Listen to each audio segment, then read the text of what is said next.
Right now, we're going to speak with someone I'm excited to talk to. He's a friend of mine, and he's also an entertainer, a producer of music, and all kinds of neat stuff, man. Brian Speculum from Birdeater Entertainment is on the phone. What's up, my brother? How's it going, man? It's going great, bro. I've been looking forward to this. I'm a big fan of your cassette tape releases, and you've released my newest album, so I want to thank you for that. Yeah, Dark Days and Phased. I mean, they could not release something that sounded that good, so why not? Well, yeah, you're a gem, man. You've got a lot going on, too, a lot. So tell us about, like, your own performances as Brian Speculum. What can people expect when they see you perform, man? They can't really expect any one particular thing. I perform usually something different pretty much every time. Sometimes I'll be wearing a mask. Actually, usually every time these days I'll be wearing a mask when I perform. And let's say, like, my last performance in January, me and the kids, I had these ping pong balls with eyeballs printed on them, and me and the kids in the audience started throwing them back and forth at each other, and I was using my the edge of my synth off the table to slam them out, and the kids were throwing them back at me. Ha! So that's a speculum sort of performance. That would be one of them. One of the more in the 2020s, yeah. In the 2000s, it was a different animal, but I won't get too much into that unless you want to, But yeah. What year did you start performing?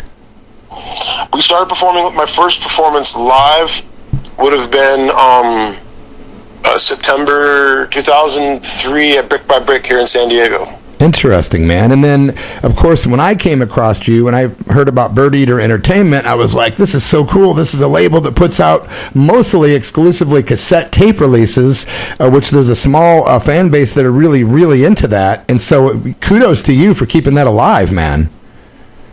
Yeah. It's just something that kind of, at first it was really a thing that I looked into because of, it was cost effective to put my material out there, and then it just kind of coalesced. That was 2020, and then here we are 2025, and it's just coalesced. I think I'm into the 25th cassette tape release now at this point, so it's and growing. So it's just, cassettes tends to be, or not tends to be, but is for me, Birdeater, the thing that that gets it out there, and it, I don't know, just kind of stuck. Yeah, I thought it was inexpensive at first, but it just kind of stuck. Well, it's cool, too, because, back in the day, not to date myself too much, but back in the day, people were into physical stuff like the vinyl albums and CDs or whatnot. You don't do any physical media, only digital. And that's I'm sorry, let me say that backwards. Vice versa. You don't do any digital releases. You do physical only, so you're keeping it old school. I love it, man. Through Birdeater, yes. Other people have digitally released what I perform live as a speculum, and other people like for instance, your Dark Days Unfazed, you've done an LP and CD, and I'm sure you have it on a digital format through Fanatic and Punk, and Birdeater's doing the cassette version. So I'm sure other artists I know on Birdeater have done that. They have it digital elsewhere, but you're not going to find anything from Birdeater that's released digitally. It's only cassette. It could be CD, possibly a 7-inch. I probably won't go into LPs. It just seems to be a bit much for me. But if anybody else wants to do my material, I could always, I'm always willing to license it out. But so it's just and every artist that brings their stuff to Birdeater, they retain ownership of all their material. I'm just doing an edition on cassette, or sometimes CD or CD and cassette.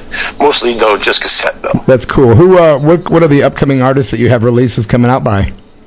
Upcoming artists, we have, I hope I'm saying this right, it's Riley, I don't know, it might be, it's a H.P. Lovecraft quote that she has, but Sadie Satanis, who's also a Tromet from Troma Films, and the name of the album is Charles Manson Didn't Kill Anyone, and it's like an electronic ambient kind of deal, and then, I have the Speculum split with Hated Principles. Speculum doing some electronic crazy noise stuff as we do, and on Hated Principles is some stuff from the band Hated Principles that used to be around in LA around the 80s and 90s. They kind of transformed from hardcore punk into a grindcore thing. Kat Secchi, old friend of mine, rest in peace. We had planned to do that split before he had passed away in 2021, and I kind of sat on the shelf for I'd say about a decade before that, and so I'm finally kind of releasing it posthumously for him, in memory of him. And then we have some tapes coming from David Lee Hart, who most people might remember from the Adult Swim show Tim and Eric, the Tim and Eric show, as the dude with the space puppets and singing about dating the space lady and stuff like that. Yeah, trippy.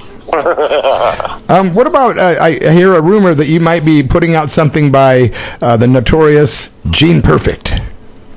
I am Gene Perfect. I'm glad you reminded me about that. It is the sockeye steelhead. The sockeye steelhead. You complete the name. What's the name again? Yeah, that's it. You got it right. The sockeye steelhead. All right. And we're going to be doing I'm hopefully doing. I want to do a cassette, and then because he does so much good visual stuff on YouTube via his YouTube channel. I mean, it's like everything has a accompanying visual. Sometimes it's very elaborate and psychedelic. Sometimes it's like a little ridiculousness. I kind of like that, a little both of that. And I want to do like a VHS, like limited edition VHS that accompanies the cassette tape. So it's like you can have like I guess you would have like a video album or maybe like a soundtrack or vice versa, something like that. I don't know how we'd package that exactly, but I definitely would want to do a VHS because he has so many of the videos and he has no physical releases. He only does his stuff on YouTube. But yeah, we would bring it out and, that'd be cool. The VHS would be great, man.